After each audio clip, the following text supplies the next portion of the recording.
My name is Rachel McClam. I am the principal at DC Prep, Edgewood Middle Campus.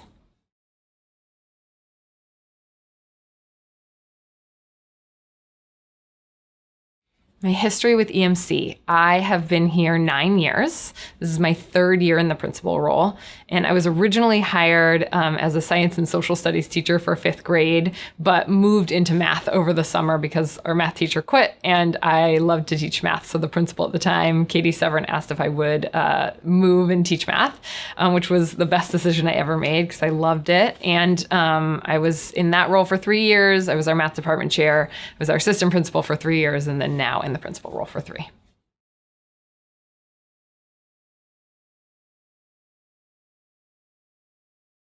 My vision for EMC is that our school is a place where everyone loves and wants to be a part of. That's actually our motto this year that we're using, is that EMC is a place where everyone loves and wants to be part of.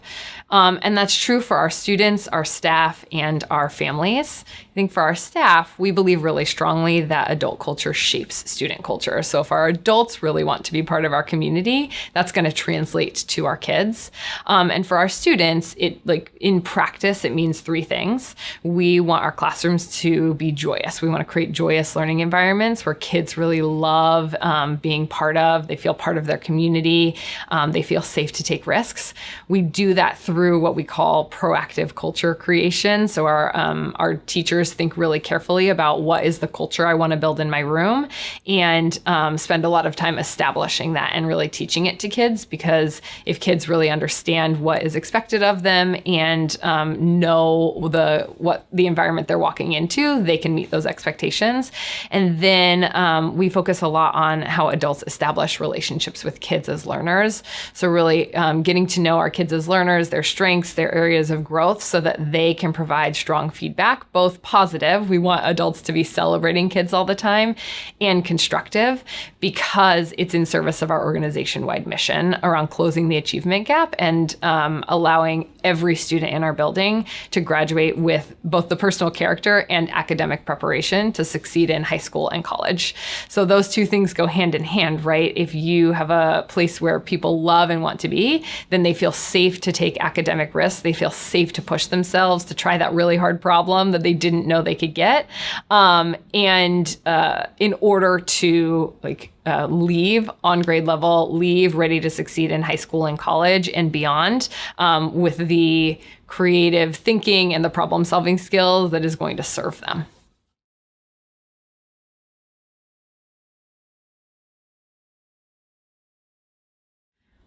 Currently, we have 52% of our students who are proficient in ELA and 55% in math, as measured by the PARCC assessment. There's a few reasons for that. I think in particular, we have a lot of students who come in pretty far behind on grade level. We make a promise to our families that by the time students leave us in 8th grade, they are going to be prepared. And so you see that in the data, where about 33% of our kids were proficient on PARCC last year in reading and math in 4th grade, whereas we were in the 60s in 8th grade. So as students are getting older with us, they are increasing their proficiency. They are more likely to be on grade level because of the work we're doing with them. That same thing is true in reading. So we're right at that 55% mark in terms of students reading on grade level. We use an assessment called Fontes and Pinnell to measure that. But in 4th grade, we have a lot fewer students who are proficient or on grade level in reading. And by the time kids get to 8th grade, almost all of our kids are reading on grade level because of the work that we're doing along the way. And so when a kid comes to us, we have proficiency targets where, we want every kid to be meeting our grade level standards. And that doesn't change no matter whether you come in on grade level or not. But we also have growth targets. So if you're a kid who comes in on grade level, we want you to be growing 1 year. Just because you're on or above grade level doesn't mean you shouldn't be growing. But if you're a kid who's coming in behind, then we have pretty aggressive targets for you where we're saying, you may not get to grade level this year, but by the time you get to 8th grade, you're growing more than a year every year all the way up, so that by the time you leave us, you're on grade level.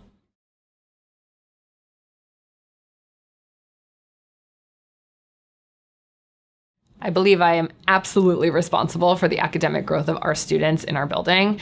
I believe that everyone in this building is personally responsible for the growth of our students. So we talk a lot about how every student is our student. For example, what that looks like in reading. We have advisory, our morning time and our love of reading block, where everyone is part of it. Not just our ELA teachers, but our math teachers, our science teachers, our social studies teachers, our specialist teachers, and everyone is talking to kids about books, because it takes everyone in our building to be focused on an academic goal for kids, and getting them to work really hard at it. In terms of my role as the principal, right, I am in charge of setting the vision for our school and really investing our really excellent team of educators in meeting that vision. So I am responsible for creating the conditions for everyone in our building to be able to help students reach their full potential. And if I'm not doing that, then students are not achieving. So I have to work really hard with our team to make sure we have the right pieces in place, and then give our team of educators the tools that they need to be able to succeed and do that.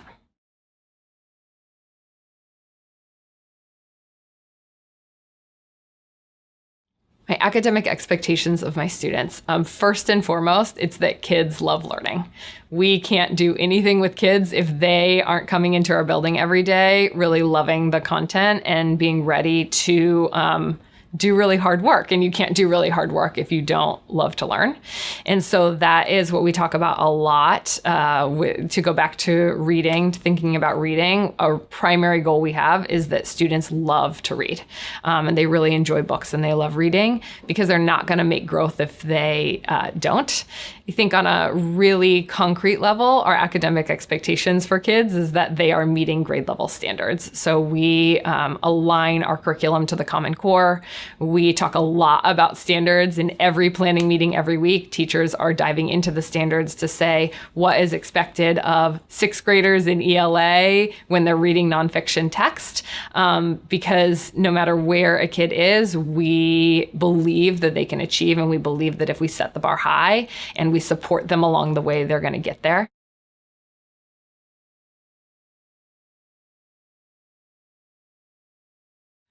I believe more than anything in the world that hard work is what causes achievement for kids. I don't know if you're familiar with Carol Dweck. She does a lot of work around growth mindset versus fixed mindset, and the power of believing that hard work will cause you to grow and hard work will pay off. And that plays out every single day in our building. Kids who don't think that they are good at math, and then a teacher just really believes in them and works hard with them and sets high expectations for them, and they grow and they achieve and they meet their full potential. It's something that we spend a lot of time talking about as staff here, and how we set the conditions where kids believe that they are capable of growing and believe that they are capable of achieving, even if they're not feeling confident in something that when they come in or in that moment.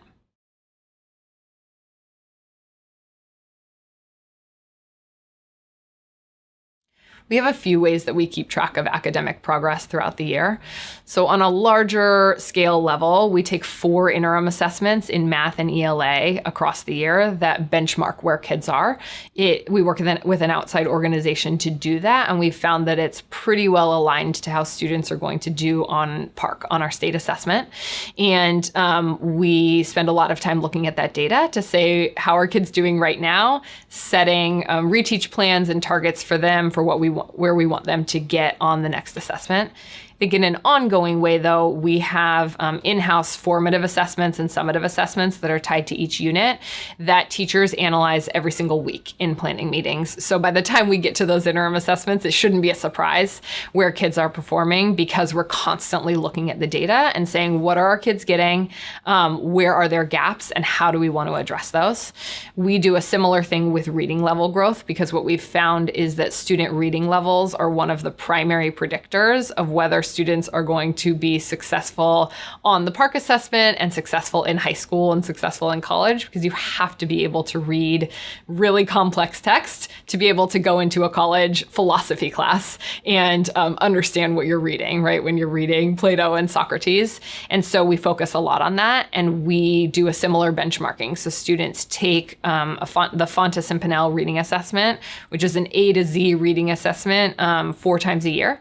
And we have pretty aggressive targets of where we expect kids to be along the way so that they're ending their 8th grade year on grade level, on a level like Z is what it's called, which essentially means that you can access any text because you have the reading skills to do that. And so that's our goal for kids. And we are looking at that really closely and then making action plans and targets based on where our kids are.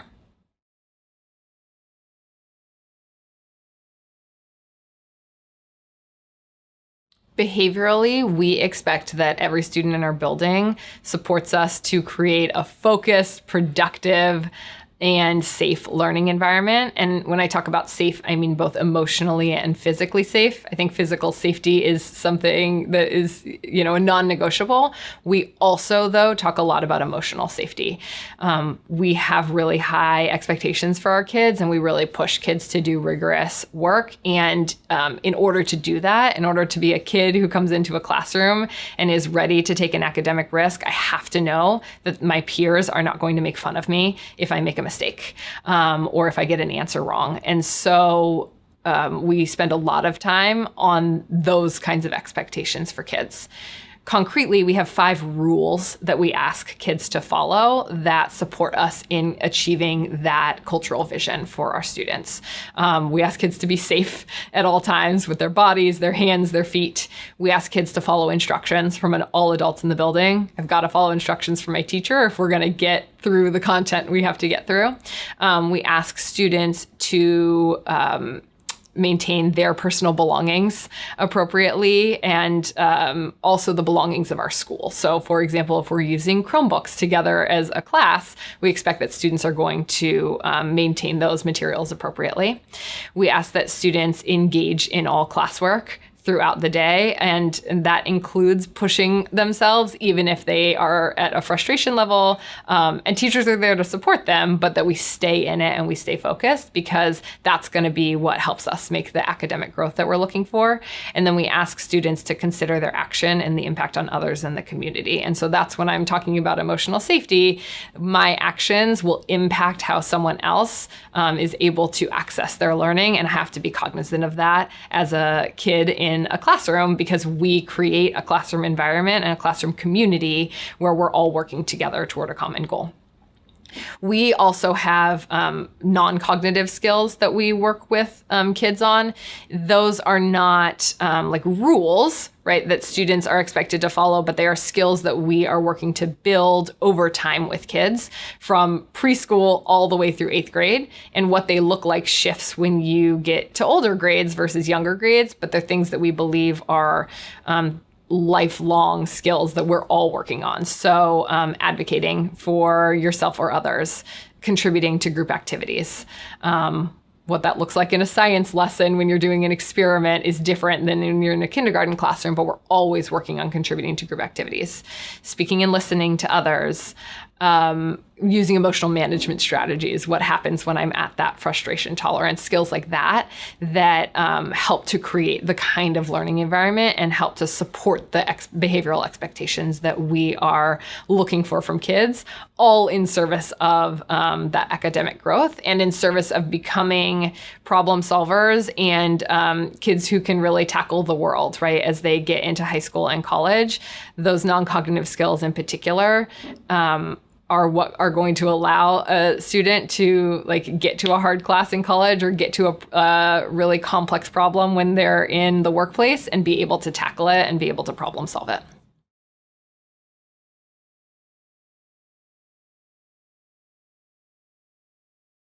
We enforce rules through a tiered consequence system. We have what's called a token economy at DC Prep. So students, the 5 rules that we have for kids, students can earn positive reinforcements we call additions when they are meeting those expectations, when they're doing the right thing. They can earn then deductions if they are not, which serve as reminders for kids if they need to be redirected by a teacher. And then if a student is repeatedly not meeting expectations in a classroom, we follow a tiered consequence system, detention, something we call in-class suspension. And then if behavior is egregious enough or really disrupts the safety of our environment, we do utilize suspension for students. We believe, though, that first and foremost, relationships set the foundation and that there are a number of tools in teachers' toolbox that help students to meet expectations and create a focused learning environment.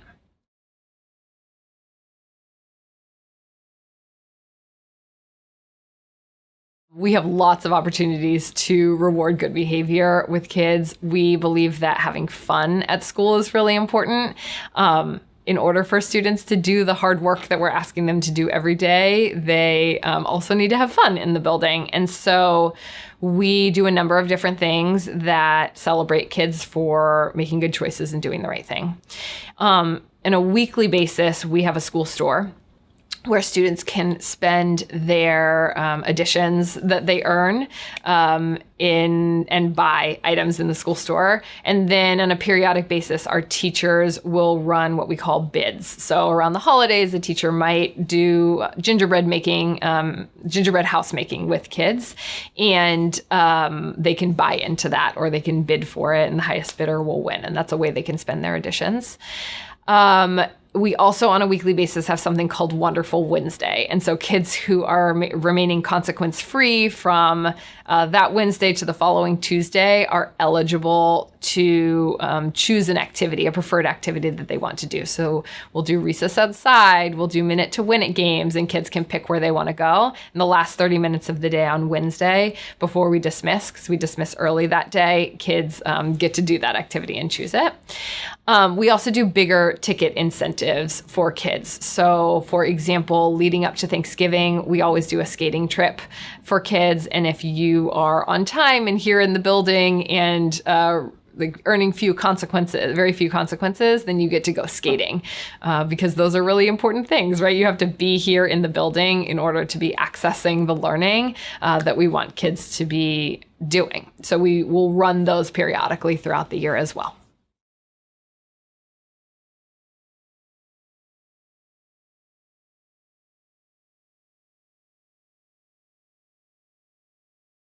Do believe I'm responsible for the professional development of our teachers in our building. I believe that teaching or education in general is a lifelong learning profession. And to that end, I think it's really important that we as an education community are continuously learning together. We do a lot of professional development in-house. So every Wednesday, our students dismiss at 2:00, and our teachers stay from 2 to 5 for professional development. And that's a combination of meeting in our grade level teams and doing student support, talk protocols, and thinking about how we are norming and aligning as a grade level team in service of our kids. It could be meeting in departments, so doing learning on your specific content, really digging deep into standards, understanding best practices within your department. And it also includes our whole school professional development. So what is something that we are really working on as a school and a community, and doing some learning around that. So we're building that skill together. And then in a more individualized way, every teacher receives a coach. So our leadership team coaches teachers, and teachers are working on a specific goal based on where they are in their practice right now, and are getting regular observations and feedback that support them in building that practice along the way.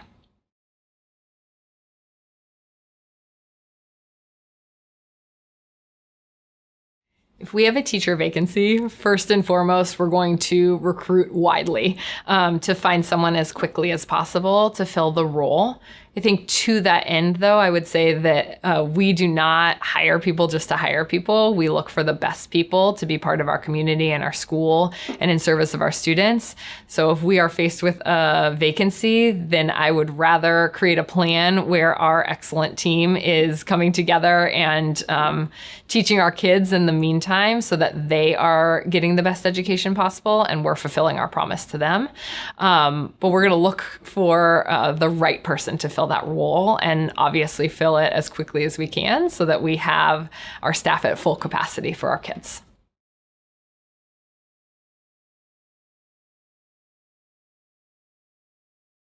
We evaluate our teachers using 3 internal rubrics that are used organization-wide at DC Prep. We have a culture rubric, an instruction rubric, and a community rubric.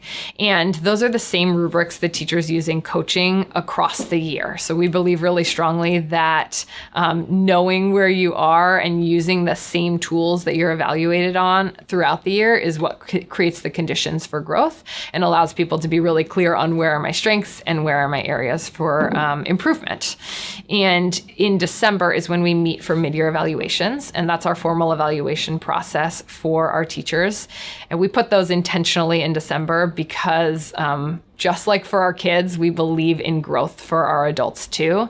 And so we want those conversations to be midway through the year so that they can be reflective and that they can be goal setting to say, where am I right now and what is the goal I have for the rest of the year and how do I want to continue to grow?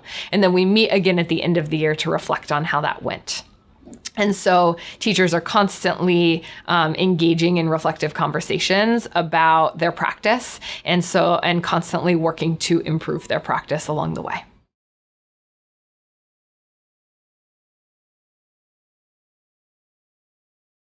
We engage parents in their child's education in a number of ways. We have a goal and a vision of making EMC a place where our students love and want to be a part of, and that same thing is true for our families, because we believe really strongly that parent partnership is critical to student success. At the end of the day, our parents know their kids better than we ever will, and in order for our students to meet their full potential, we have to work in partnership with our families to support their growth. So concretely, it means that we send home grade reports every single week, so families have a constant update of how kids are doing. We also have a parent portal where parents can check grades in real time. And we really invite our families to reach out to teachers to ask what's going on, to help problem solve and see how they can support at home and to offer suggestions of what we can be doing at school. And we ask our teachers to reach out to families at least once a month, more if a kid is struggling academically or failing, so that that communication, that open line of communication is happening regularly. We also hold our parent-teacher conferences midway through the quarter. In the same way that we do our teacher evaluations midway through the year, we want parent-teacher conferences to be able to be a reflective and goal-setting conversation to say, how is this child doing so far in the quarter, and what can we put in place? What action plan can we create for the second half of the quarter to help them see improvements immediately? That doesn't always mean a kid is going to pass, right? But it means that we're working together to put the best structures in place for a student to help them meet their potential. I think we also have an open door policy for our families. So we want parents in the building. We encourage them to come sit in classrooms and really be a part of their kids' education.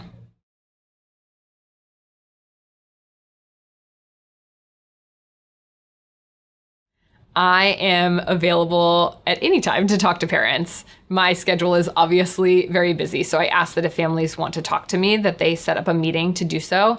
But I have an open door policy. I love sitting down and meeting with families and encourage families to come talk to me about any question, concern, piece of feedback, positive or negative, that they have.